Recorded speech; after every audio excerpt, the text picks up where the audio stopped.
નમસ્કાર દર્શક મિત્રો, લોકમંચમાં આપનું સ્વાગત છે। લોકમંચમાં ચર્ચા કરી રહ્યા છે જે રીતે હાથરસ અને બલરામપુરની ઘટના ચર્ચામાં જોવા મળી છે। હાથરસની ઘટના પર અત્યારે રાજકીય સમીકરણો ગોઠવાતા હોય તેવા પણ દ્રશ્યો સામે આવી રહ્યા છે, કારણ કે રાજકીય નેતાઓને અને મીડિયાને આખરે ગઈકાલે 24 કલાક હોબાળો જોવા મળ્યો અને પ્રતિબંધ મૂકવામાં આવ્યો હતો।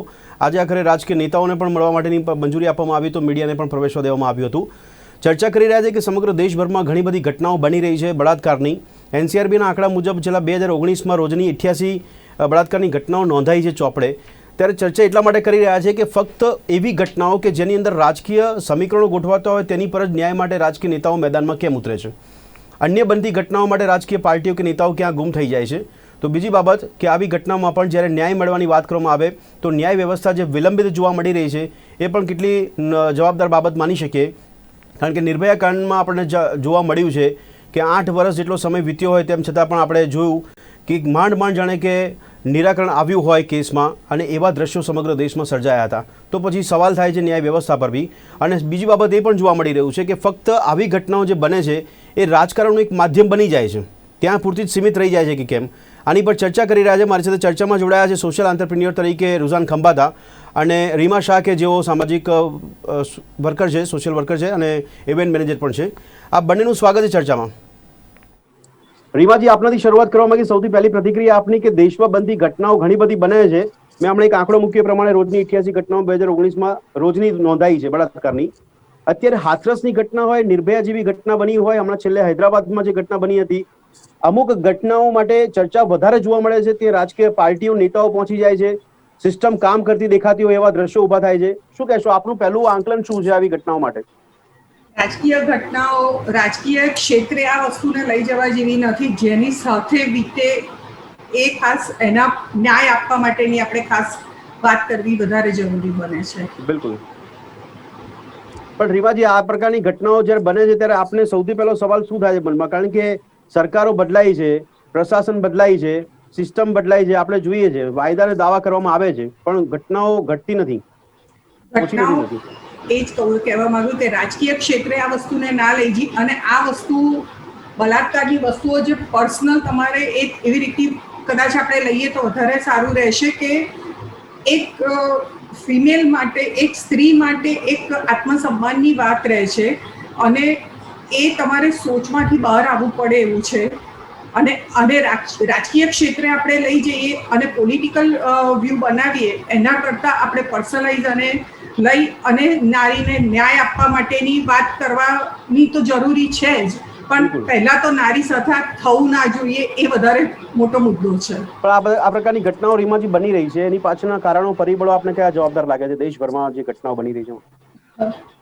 આની માટે કદાચ જવાબદાર કારણો આપણે ગણીએ તો ઘણા થઈ શકે છે કે કદાચ સાયકોલોજી પોઈન્ટ મને કદાચ વધારે લાગે છે કે સાયકોલોજીકલ પોઈન્ટ, સાયકોથેરાપી ટિપિકલ કહી શકાય કે તમે સ્ત્રીને માન નથી આપતા, એ મારા માટે મોટો મુદ્દો છે કે સ્ત્રીને માન આપો તો પછી આ ટાઈપની ઘટનાઓ બનવાનો પ્રશ્ન જ નથી ઊભો થતો।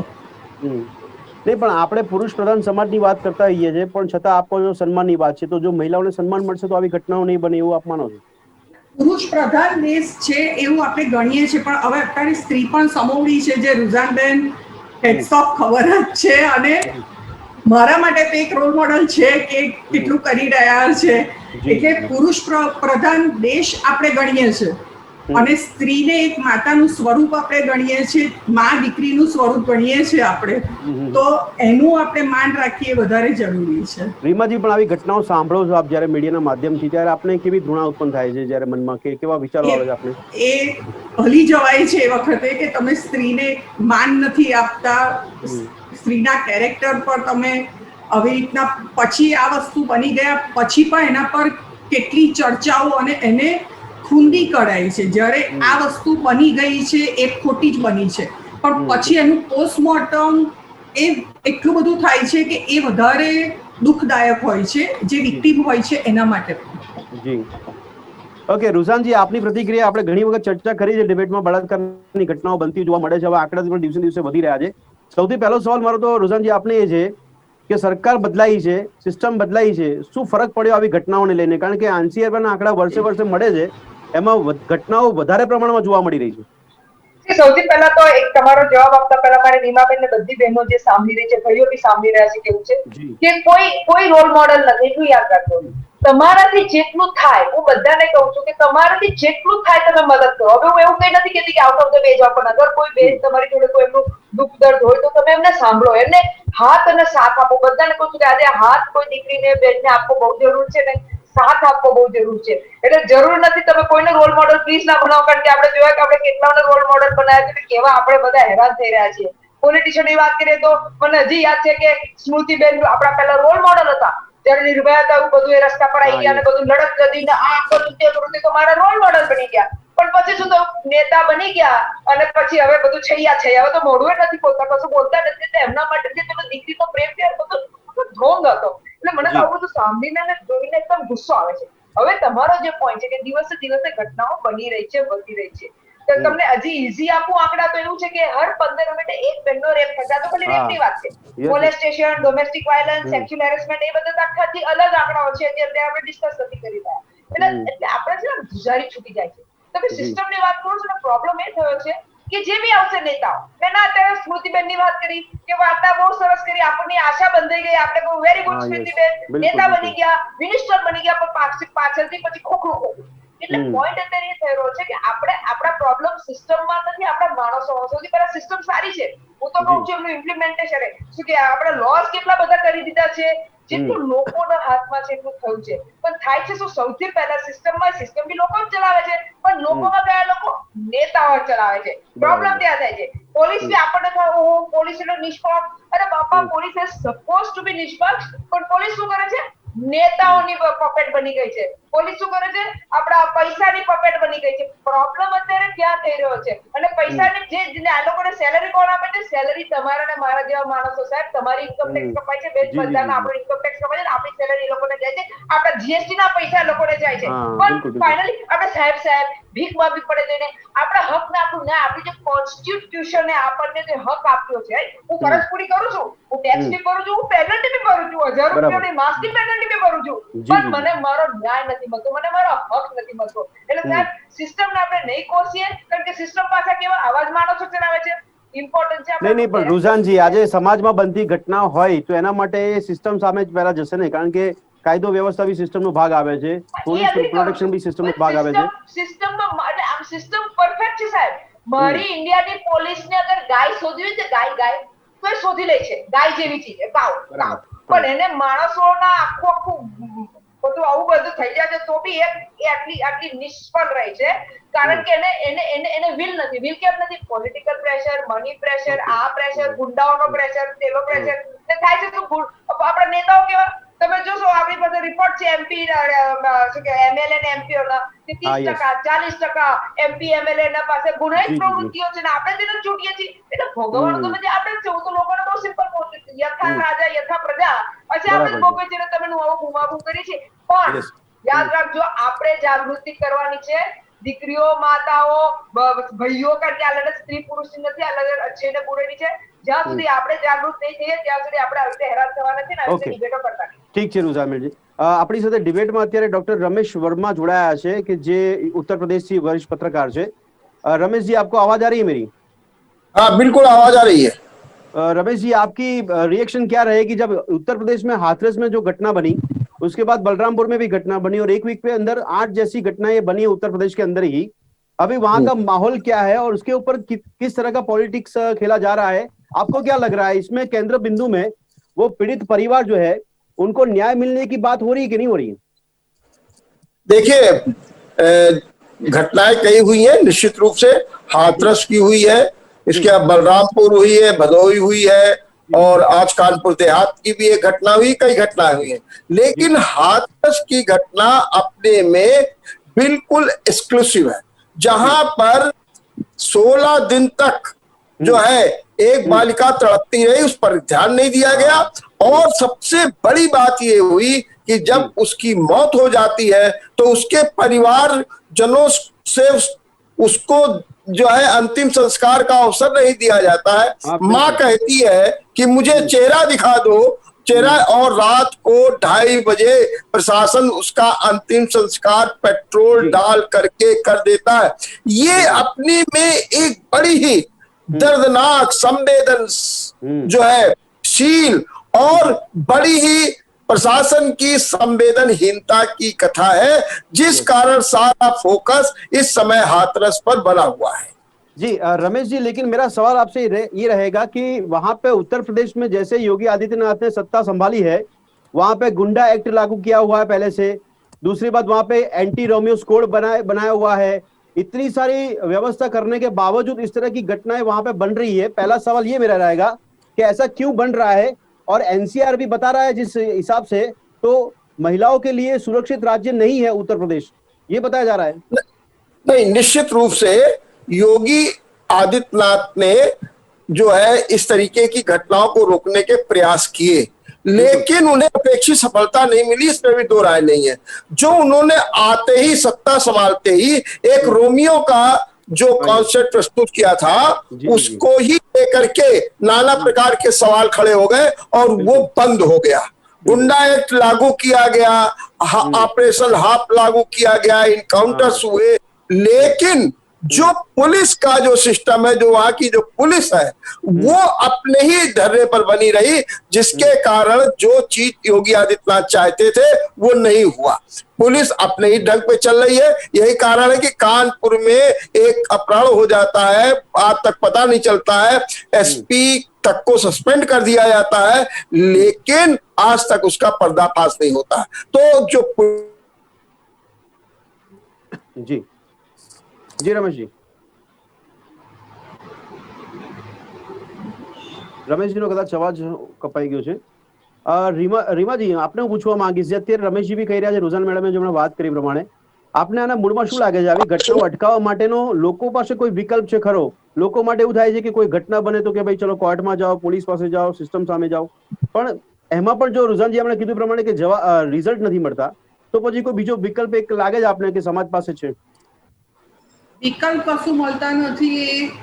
કરપ્શન તમે ગણો, દરેક જગ્યાનું કરપ્શન છે। જેવી રીતે રુઝાનજીએ કીધું એ વાત 100% હું એગ્રી થઉં છું કે પોલિટિકલ પોઈન્ટ ઓફ વ્યૂ ગણો કે પોલીસ ક્ષેત્રે ગણો કે અમુક સોશિયલમાં પણ છે કે સોશિયલ વર્કર્સમાં પણ અમુક લોકોનું એ જોવા મળે છે કે સપોર્ટ નથી કરતા અમુક લોકો, પણ એ પણ મારા ધ્યાનમાં આવેલું છે, મેં જોયેલું છે। એટલે એ બધાને ખાસ જણાવવાનું કે સપોર્ટ કરો, એ બધાને તમે સપોર્ટ કરો કે તમે એમાંથી આગળ બહાર લાવી શકો એ લોકોને। તમે એક કરપ્શન દૂર કરવામાં, પહેલો તો કરપ્શન દૂર થશે, તમારી ઇમોશનને સમજી શકશે ને, તો આ વસ્તુ કદાચ નહીં થઈ શકે। ओके रमेश जी, फिर आपको आवाज आ रही है मेरी? हाँ, बिल्कुल आ रही है। तो रमेश जी, अब दूसरा सवाल मेरा ये रहेगा, अभी इस केस के अंदर क्या जांच हो रही है? क्योंकि ऐसा बताया गया है कि एसआईटी 2 दिन से वहां पे पूछताछ कर रही थी, इसलिए मीडिया को भी वहां पे जाने नहीं दिया, नेताओं को भी नहीं जाने दिया, और आज बोल रहे कि आप आज जाओ, क्योंकि कल उन्होंने एक्शन ले ली, एसपी और डीएम को सस्पेंड कर दिया, ऐसा बोला जा रहा है। हाँ, मैंने कल भी बताया था आपको कि एसपी को और उनके कई लोगों को सस्पेंड कर दिया, लेकिन इस मामले में योगी सरकार की इतनी किरकिरी हो गई है, इतने दबाव में आ गई है कि अब उसे अपने जो आदेश दिए थे उनने वापस होना। मीडिया को आपने अब परमिशन दे दी, इतना ही नहीं हुआ, आज जो है 2 आला अफसर, एडीजी जो है, जो हमारे यहाँ के अपर मुख्य सचिव है गृह, अवनीश अवस्थी, और डीजीपी हितेंद्र अवस्थी, दोनों आज गए, परिजनों से मिले और इस बात को उन्हें आश्वस्त किया कि आप परेशान न होइए, आपके साथ न्याय होगा, आप बिल्कुल कतई मत डरिए। आज 2 आला अफसर वहां पहुंचे। इतना ही नहीं हुआ, आज वहां पर एक और भी घटना हुई कि मीडिया को जो है सूचना दी गई कि आप जाइए, मिल लीजिए, और आज राहुल गांधी और प्रियंका गांधी ने एक बार फिर हाथरस जाने पर अपनी हटवादीता दिखाई, प्रशासन को झुकना पड़ा, और राहुल गांधी और प्रियंका गांधी समेत 5 नेताओं को जो है वहां पर मिलने के लिए भेजा गया, जो अब से कुछ देर पहले वहां पर पीड़ित परिवारों से मिले, उनका सुख दुख बांटा। आज ये घटनाक्रम हुआ है और जो गृह सचिव है उन्होंने आज ये खुल करके कहा है कि एसआईटी की रिपोर्ट पर ही एसपी को सस्पेंड किया गया और लोगों को सस्पेंड किया और शीघ्र ही अन्य लोगों की भी कार्रवाई की जाएगी। पीड़ित परिवार चाह रहा है कि आप डीएम के खिलाफ सबसे पहले कार्रवाई कीजिए। ये है वहां के हालात। ओके रमेश जी, लेकिन फिर भी एक बात जानना चाहूंगा आपसे, अभी जो पॉलिटिकल लीडर्स को वहां मिलने के लिए जा रहे हैं वो लोग, मीडिया भी जा रहा है, लेकिन अभी आपको क्या लग रहा है किस दिशा में जांच चल रही है? ये पॉलिटिकल प्रभावित हो रहा है क्या सब कुछ वहां पे, या फिर वहां पे जो पीड़ित की बात हो रही है, पीड़ित के परिवारजनों की, उनको न्याय मिलने की गुंजाइश कितनी लग रही है आपको? देखिए अब जो भी, देखिए पहले तो सरकार ने लीपापोती करने की कोशिश की। अरे भाई, आपके खिलाफ जो रिपोर्ट आ गई थी आपको कार्रवाई करनी चाहिए थी, क्या जरूरत थी? एडीजी लॉ एंड ऑर्डर आते हैं और कहते हैं साहब दुष्कर्म नहीं हुआ। अरे उसकी मौत हो गई है, आप यहाँ पर सबको बता रहे हैं कि दुष्कर्म नहीं हुआ। तो एक जो ये और एसआईटी गठित हुई है, एसआईटी पर लोगों को विश्वास इसलिए नहीं हो रहा है क्योंकि एसआईटी सरकार की है। सरकार के गृह सचिव भगवान दास उसमें है, वहां पर एक डीआईजी है, एक महिला अधिकारी है, उन पर उनको विश्वास नहीं है एसआईटी पर। हाँ, हाई कोर्ट की जो लखनऊ बेंच है उसने संज्ञान लिया है, 12 तारीख तक तलब किया है होम सेक्रेटरी को, डीजीपी को, डीएम को, एसपी को, सबको तलब किया है, जिससे जरूर हड़कंप मचा हुआ है। और लोगों का कहना है कि हाई कोर्ट और सुप्रीम कोर्ट के निर्देश पर और उनकी देखरेख में जब तक जांच नहीं होगी तब तक न्याय नहीं मिलेगा। ઓકે રુઝાનજી, મારો સવાલ એક થઈ રહ્યો છે કે તો વિલંબિત ન્યાય વ્યવસ્થાની આપણે વાત કરીએ હમણાં કે કેટલું જવાબદાર પરિબળ છે કે જેમાં કદાચ કોઈ કોર્ટ સુધી પહોંચી જાય છે કોઈ કેસ તો એમાં આટલા બધા વર્ષો વીતી જાય છે, એક બાબત। અને બીજી બાબત એ આપણે હમણાં શરૂઆતમાં કીધું કાયદાઓ છે આપણી પાસે, તો એ રાજકીય પ્રભાવ મુક્ત કેમ જોવા નથી મળતા? જો રાજકીય પ્રભાવિતા નહીં હોય તો આપણે કાયદાની અસરકારકતા જોઈ શકીશું ને? સૌથી પહેલા તો આજે એસઆઈટી ના જે હંમેશા નાટકો કરે છે બધા ચીફ મિનિસ્ટરો, આપણા ગુજરાતમાં બી થાય છે, ઓલ ઓવર ઇન્ડિયામાં બસ એસઆઈટી મૂકી દેવાની ને વર્ષો નીકળી જાય। હવે અહીંયા જોઈએ કારણ કે એવરી ટાઈમ અત્યારે પેલા આપણું અમદાવાદ પેલું આગનો કેસ થયો તો કઈક ઇન્કવાયરી મુકાઈ, નામ થશે ત્યાં પછી બધું છૈયા। એટલે આ નાટક છે એટલે હવે લોકો ટાઈમમ કરી ગયા છે કે ખબર છે કે આ પાછા અમારા જ પૈસા જવાના છે અને પાછું અમે છૈયા। અને બીજું ઇમ્પોર્ટન્ટ કે જે મેઇન કલ્પિટો છે બચી જશે અને કોઈ બીજા નિર્દોષને મૂકી દેશે, સેટ કરી દેશે અંદર, બાકી શું બતાવી દેશે કે કોમને ન્યાય કરાય। એટલે એટલી તો આપણા લોકોમાં બુદ્ધિ છે કે આ તમાશા થઈ રહ્યા છે। હવે તમે જે ન્યાયપાલિકા આપણે જે વાત કરી કે જે આપણા લોસ છે, પણ આ લોકોના લીધે લોસ માં એવું છે કે કાનૂન અંધા હે, એટલે એના માટે આપણે જે ઇન્વેસ્ટિગેશન કરવું પડે, જે પ્રૂફ લાવવા પડે, જેમ નિર્ભયામાં કેમ આટલું તટસ્થ ઇન્વેસ્ટિગેશન થયું, આપણા એફએસએલ પરફેક્ટ કર્યું કે આપણું પેલા ભાઈના દાંત બી બેનના એ પર બોડી પર આવ્યા છે એનું બી ઇન્વેસ્ટિગેશન કર્યું, એટલે એનું સાયન્ટિફિક ઇન્વેસ્ટિગેશન બધું પરફેક્ટ થઈ ગયું, એટલે પ્રૂફ થઈ ગયું કે ભાઈ આ છે, એટલે આપણે એને ફાંસી સુધી લઈ જઈ શકીએ। ભલે 8 વર્ષના તમાશા થાય એમાં અત્યારે ના પડીએ, એક લોયરમાં કિસ્સો છે એમાં ના અત્યારે આવીએ। Coming back to that main point, એટલે શું લોકો રમે છે, people know how to play with our laws। પછી કોઈ બી પોલીસ હોય, કારણ કે જેના હાથમાં સત્તા આવે છે એટલે તરત એનો મિસયુઝ ચાલુ થાય છે। એટલે તો મેં કહું કે એ લોકોને નથી ખ્યાલ થતો કે ભાઈ અમે we are here to protect people. આપણે અહીંયા લોકોના માટે અગર આપણને પાવર મળે તો લોકોને પ્રોટેક્ટ કરવા માટે, મિસયુઝ કરવા માટે નથી પાવર। એટલે જે આપણી મેન્ટાલિટી, સાયકોલોજી જે વર્ષોથી ચાલી રહી છે, કારણ કે થયું તો શું, એક પાર્ટીએ કર્યો મિસયુઝ એટલે બીજી પાર્ટી કે હું બી મિસયુઝ કરું, અલ્ટિમેટલી બધું જ નેગેટિવ ચાલી રહ્યું છે। એટલે ઇટ ઇઝ ઇમ્પોર્ટન્ટ કે કારણ કે અગેન રિપીટ કરું છું કે આપણે જ્યુડિશિયરી, હવે જ્યુડિશિયરી ફાસ્ટ ટ્રેકની કોર્ટની વાત કરી, હવે સેન્ટ્રલે થોડા પૈસા આપ્યા, થોડા પૈસા સ્ટેટ આપે, પૈસા સ્ટેટ કે મારી પાસે તો પૈસા જ નથી ફાસ્ટ ટ્રેક કોર્ટ કરવાના। એટલે આ બધા જે તમાશા તમે અલ્ટિમેટલી પીસાય છે કોણ? દીકરીઓ પીસાય છે। હવે જ્યારે એક એક્ઝામ્પલ આપું કે અત્યારે જાણે કે એડીજી ના લેવલના માણસ કે દુષ્કર્મ થયો, ભાઈ પણ બિચારી છોકરીની હાલત તો જુઓ, દુષ્કર્મ થયો, જે થયો, છોકરી એને મારી તો નાખી ને, એ તો સત્ય છે કે નહીં? દુષ્કર્મ થયો તો જ ખોટું ને, ના તો આમ મારી નાખે એટલે ચાલે, વાવા થાય, કેવી વાત ચાલે છે। એટલે અને પછી બીજું બી કહી દઉં કે તમને ખબર નહીં હોય તો આ કેસમાં તો પેલા ડીએમ બી બહાર આવી ગયા, ડિસ્ટ્રિક્ટ એટલે આપણા કલેક્ટર જે કહેવાય ડીએમ કહેવાય, એ લોકો આવી ગયા ને એ લોકો બધું ચાલુ કરી દીધું ને, જેમ અત્યારે સાહેબે કહ્યું, ડોક્ટર વર્મા સાહેબે કે રાતે પેટ્રોલ નાખીને એ કરી નાખી। દાળમાં કાળું બહુ મોટું છે, નાનું કાળું નથી, બહુ મોટું છે, લોકોને ખબર ના પડતી। અને પછી શું થાય છે, હવે તમને એક બીજી વાત કહી દઉં, હવે થાય છે શું, ટ્વિટર પર એક્ઝામ્પલ આપું કે હું કંટાળી ગઈ છું, કે ટ્વિટર પર ફેક ન્યૂઝ ચાલુ થઈ જશે, ઓડિયો રેકોર્ડિંગો ચાલુ થઈ જશે ને બધા માણસોને કન્ફ્યુઝ કરી દેશે. પછી આવશે, પછી હજી પત્યું નથી, પછી નાત જાત આવી જશે, એ કરશે કે આ જાતનો હતો ને પેલી જાતની હતી ને પેલું હતું.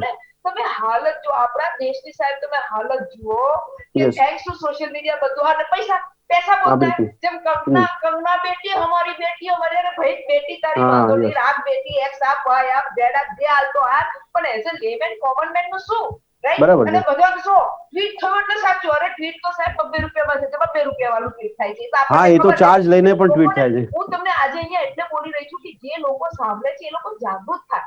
એવું ના સમજો કે ટ્વીટ આટલી થઈ એટલે સાચું, કોઈ સાચું નથી સાહેબ, બધું પૈસા બોલતા હે, રોકડા બોલતા હે, એટલું યાદ રાખજો. બધું મેનેજ થાય બધું. અગર આજે કંગનાને વાય સિક્યોરિટી મળી છે અગેન બીકોઝ ઓફ પોલિટિક્સ, હવે કોઈ જીત નેતા બી બની જાય તો ખબર નહીં આપણને, બરાબર છે? તો એ સોચ પર લોકો બેવકૂફ છે, ઇન્ક્લુડિંગ રૂઝાન ખંભાટા, કારણ કે એ લોકોને શું થાય છે, એ લોકો આપણે ઇમોશનલ, ઇન્ડિયાના લોકો ભાવુક છે, ભાવુક, રાઈટ? એટલે આપણે બધું વહી જઈએ છીએ કે હા કંગના લડી મારા માટે, આપણા દેશનો પેલો સુશાંત માટે, હવે દીકરી માટે કોઈ નેતા આવીને લડશે. અરે ટ્રેન્ડિંગ પ્રમાણે કે કઈ વસ્તુને ટ્રેન્ડ કરાવી. હા, યસ. સોરી પણ સાહેબ મારે નથી કહું, મને માફ કરજો, પણ અત્યારે તો મારે કેવું પડે કે મીડિયા જે ઇલેક્ટ્રોનિક મીડિયા જેવી દલાલ બની ગઈ છે. સોરી સાહેબ, માફ કરજો. ના, દરેક મીડિયા વાત આપની યોગ્ય છે, કારણ કે પ્રભાવિતતા મીડિયા પર બી જોવા મળી રહી છે. હા, એટલે તમને તો કોંગ્રેચ્યુલેટ કરવું પડે કે તમે જય સુશાંત નહીં કરાયું હતું. હા, યસ, બિલકુલ. મુદ્દા તમે લેતા હતા, તો ઘણી મીડિયા તો સુશાંત પાછળ પડી ગયા. હવે પોલિટિક્સમાં હવે લાગુ કે અમારું પોલિટિક્સ કારણ કે પાર્ટીઓ ફૂલ કરી રહી છે, કોઈ રાજસ્થાન ચલાવે છે, કોઈ કેરળ ચલાવે છે, પછી બધા આંકડાઓ આવે છે. અરે ભાઈ, ઓકે રૂઝાનજી, એક મિનિટ સાહેબ, યસ, હા, બોલો. મને મારી એક બી દીકરી મારા ઇન્ડિયામાં, હું ઇન્ડિયાની વાત કરું છું, ગુજરાત, કેરલા, બરાબર છે, મારા ઇન્ડિયામાં એક भी દીકરીને કશું ના થવું જોઈએ, હું એ માંગી रही हूँ. અહીંયા दुनिया नाटक कर गया. ओके, रमेश जी, आपसे मैं लास्ट सवाल ये पूछना चाहता हूँ, वहां पे अभी जो पॉलिटिकल पार्टियां जा रही है हाथरस केस के अंदर, तो यूपी में दूसरी कोई ऐसे किस्सा बनता नहीं है क्या? और वहां पे कोई वैल्यू नहीं है उस किस्से की, उसमें वहां पे न्याय मिले? क्योंकि यहाँ पे तो एक घटना को पकड़कर अभी राजकीय पार्टियां सारी वहां पे पहुंच रही है, तो क्या ये पॉलिटिकल मोटिवेट सिचुएशन देखने को मिल रही है? क्योंकि आगे इलेक्शन आएंगे तो उसमें जरूरत पड़ेगी. देखिए, ये बात तो सही है, इसमें तो दो राय नहीं है कि राजनीतिक दृष्टि से काम हो रहा है, 2022 का ध्यान रखा जा रहा है. देखिए, इसमें मैंने आपको शुरुआत में बताया कि ये जो घटना है, जो ये हृदय विदारक दर्दनाक घटना है, वो इसकी भी ज्यादा अहम हो गई कि प्रशासन भी धमका रहा है पीड़ित परिवार को, उसकी अंत्येष्टि भी कर दी जाती है रात में. दूसरी चीज ये है कि अब 2022 है, कांग्रेस ने 2019 में ही ये तय किया था, घोषणा की थी कि अब 2022 का जो है इलेक्शन जीतेंगे, और उसी हिसाब से वो अपना काम कर रही, उसे एक अच्छा मुद्दा मिला है. और इसमें और पॉलिटिक्स से मैं साफ बात बता रहा हूँ कि क्योंकि परिवार दलित है, तो दलित होने के कारण जो है इस पे पॉलिटिक्स हो रही है. अच्छा, वर्मा जी, आपको पता होगा कि नजदीकी समय में मोदी जी ने खुद प्रचार करते समय राजस्थान की एक घटना की बात की थी चुनाव प्रचार में, और वहां बोला गया था कि राजस्थान में सरकार कांग्रेस की है, वहां दलित लड़की के साथ गैंगरेप हुआ है, वो चुनाव प्रचार का मुद्दा बना था. तो इसी हिसाब से ये देखने को मिल रहा है वहां पे भी ये दलित परिवार है, तो इनको भी चुनावी मुद्दा बनाया जाएगा. बिल्कुल, ये सब संभव है. और आपकी जानकारी के लिए सारी राजनीतिक पार्टियां जो मुख्य रूप से है वो इस पर सक्रिय है. बसपा बयानबाजी कर रही है, प्रियंका गांधी जमीन पर आ गई है, राहुल गांधी जमीन पर आ गए हैं. अभी 1 घंटे तक वो पीड़ित परिवार से मिले और कहा कि अन्याय के लिए हम लड़ते रहेंगे. कल समाजवादी पार्टी का एक प्रतिनिधिमंडल भी कल जा रहा है, हाथरस जा रहा है.